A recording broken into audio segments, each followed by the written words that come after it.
আসসালামু আলাইকুম রহমতুল্লাহি বারকাতুহ। সম্মানিত বন্ধুগণ, আশা করছি সবাই অনেক বেশি পরিমাণে ভালো আছেন। আমি চলে এলাম আরো একটি নতুন ভিডিও নিয়ে। এই ভিডিওতে আমরা কথা বলবো বিশ্ববিখ্যাত সাহাবী হযরত সফিনা সম্পর্কে। সম্মানিত বন্ধুগণ, সফিনাকে কে না চেনে? তিনি ছিলেন বিশ্বনবীর, বিশ্ব মানবতার দূত মুহাম্মদুর রাসূলুল্লাহ সাল্লাল্লাহু আলাইহি ওয়াসাল্লামের একজন পছন্দের সাহাবী। তাকে আল্লাহ রসুল অত্যন্ত মোহাব্বত করতেন, ভালোবাসতেন। হযরত সফিনা রাদিয়াল্লাহু তাআলা আনহু, তিনি ছিলেন প্রথমত পারস্যের একজন গোলামের অন্তর্ভুক্ত। আম্মা জান হযরতে উম্মে সালামা রাদিয়াল্লাহু তাআলা আনহা তাকে ক্রয় করেন এবং তাকে আল্লাহর রাস্তায় আজাদ করে দেন। তবে আজাদ করার সময় একটি শর্তারোপ করেন। উম্মে সালামা রাদিয়াল্লাহু তাআলা আনহা সফিনাকে বলে, সফিনা, আমি তোমাকে আল্লাহর জন্য আজাদ করছি একটি শর্তে, সেটা হচ্ছে তুমি সারা জীবন মুহাম্মদুর রাসূলুল্লাহ সাল্লাল্লাহু আলাইহি ওয়াসাল্লামের খেদমত করবে। এই শর্ত শোনার পরে হযরত সফিনা অত্যন্ত আনন্দিত হলেন। উনি খুশিতে বাকবাক হয়ে গেলেন, কারণ তিনি এত সহজে আল্লাহ রসুলের খেদমত করার সৌভাগ্য অর্জন করবেন তিনি কল্পনাও করতে পারেনি। সম্মানিত বন্ধুগণ, ওনার নাম কি ছিল এটা জানা যায়নি, তবে বিশ্বনবী মুহাম্মদুর রাসূলুল্লাহ তাকে আবু আব্দুর রহমান নামে ডাকতেন। উনি সফিনা কিভাবে হয়েছে? সফিনা এটা আরবি শব্দ, এর অর্থ হচ্ছে নৌকা বা জাহাজ। ওনার নাম ছিল আবু আব্দুর রহমান, কিন্তু ওনাকে সফিনা কেন বলা হয়? চলুন আমরা বিষয়টি জেনে নেই।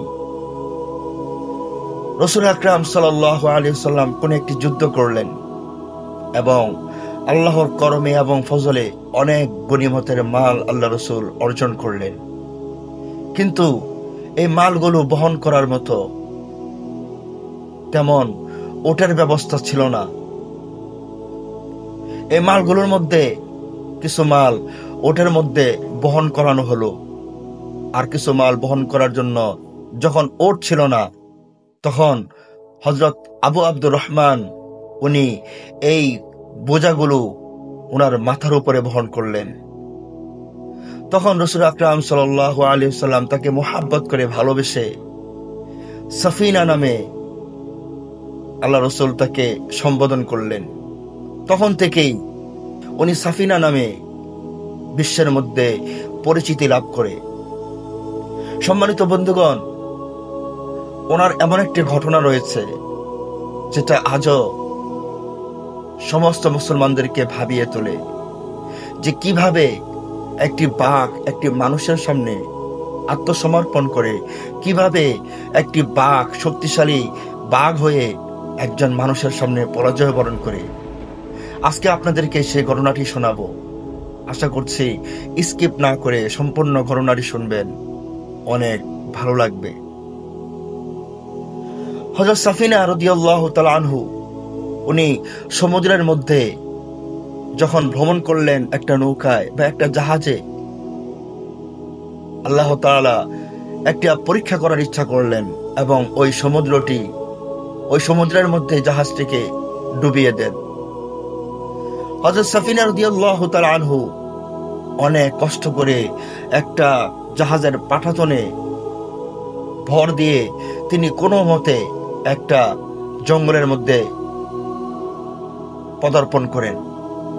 যখন সফিনা রাদিয়াল্লাহু তাআলা আনহু রাস্তা খোঁজার আশায় যখন জঙ্গল দিয়ে হাঁটতে শুরু করলেন, উনি দেখলেন ওনার সামনে একটা বাঘ বসে আছে। সফিনা রাদিয়াল্লাহু তাআলা আনহু অত্যন্ত বিচলিত হলেন এবং পেরেশান হয়ে গেলেন। তিনি চিন্তা করলেন, এই বুঝি পৃথিবী থেকে আমার যাওয়ার সময় হয়ে গেছে, কারণ মানুষ যদি কোনো হিংস্র বাঘের সামনে পড়ে যায় তখন বাঁচার আর কোনো রাস্তাই থাকে না। সফিয়া রাদিয়াল্লাহু তাআলা আনহু উনি চিন্তিত না হয়ে একটু সাহস সঞ্চয় করলেন এবং তিনি সাহস করে বাঘকে সম্বোধন করে বলতেছেন, বাঘ, আমি সফিনা, আল্লাহ রসুলের আদরের এবং মোহাব্বতের একজন সাহাবী, আমি কোনো সাধারণ মানুষ নই। খবরদার, আমার সঙ্গে এমন কোনো আচরণ করিও না যে আচরণে আমি সাফিনা কষ্ট পাই। কারণ আমি সাফিনা যদি কষ্ট পাই, তাহলে বিশ্ব মানবতার দূত বিশ্বনবী মুহাম্মদুর রাসূলুল্লাহ কষ্ট পাবেন। আর আল্লাহ রসুল যদি তোমার মাধ্যমে কষ্ট পায়, তাহলে কাল কিয়ামতের দিন আল্লাহর কাঠগড়ায় তোমাকে জবাবদিহি করতে হবে। সম্মানিত বন্ধুগণ,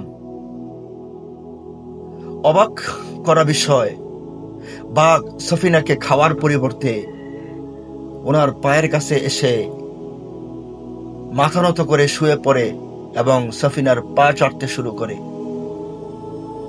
হযরত সফিনা অনেকটা অবাক হয়ে যান। বাঘ ওনাকে কি যেন ইশারা দিয়ে বলতেছে। বাঘ তাকে মাথা দিয়ে ইশারা করে বলতেছে, সফিনা, তুমি আমার পিছনে পিছনে চলো, কারণ এই জঙ্গল থেকে বের হওয়ার রাস্তাটা আমি তোমাকে দেখিয়ে দেই। সুবহানাল্লাহ ওয়া বিহামদি। সম্মানিত বন্ধুগণ, এই ছিল আল্লাহ রসুলের সাহাবীর সাথে একটা হিংস্র বাঘের আচরণ। সম্মানিত বন্ধুগণ, আসলে রাসূল আকরাম সাল্লাল্লাহু আলাইহি ওয়াসাল্লামের সাথে যাদের সম্পর্ক ছিল, তাদের সঙ্গে আল্লাহ তাআলা সমস্ত মাখলুকের পরিচয় করিয়ে দিয়েছেন। আল্লাহ তাআলা বলে দিয়েছেন, উনি হচ্ছে আমার রাসূলের সাহাবী, খবরদার ওনার সাথে এমন কোনো আচরণ করিও না যার কারণে উনি কষ্ট পান। যদি কষ্ট পায়, তাহলে হাসরের ময়দানে আমার দরবার থেকে তোমার কোনো নিস্তার হবে না। সম্মানিত বন্ধুগণ, এই ছিল হযরত সাফিনা সম্পর্কে কিছু গুরুত্বপূর্ণ তথ্য। আশা করছি ভিডিওটি আপনাদের অনেক ভালো লেগেছে। যদি ভিডিওটি ভালো লেগে থাকে, তাহলে অবশ্যই আমার চ্যানেলটিকে সাবস্ক্রাইব করবেন। ধন্যবাদ।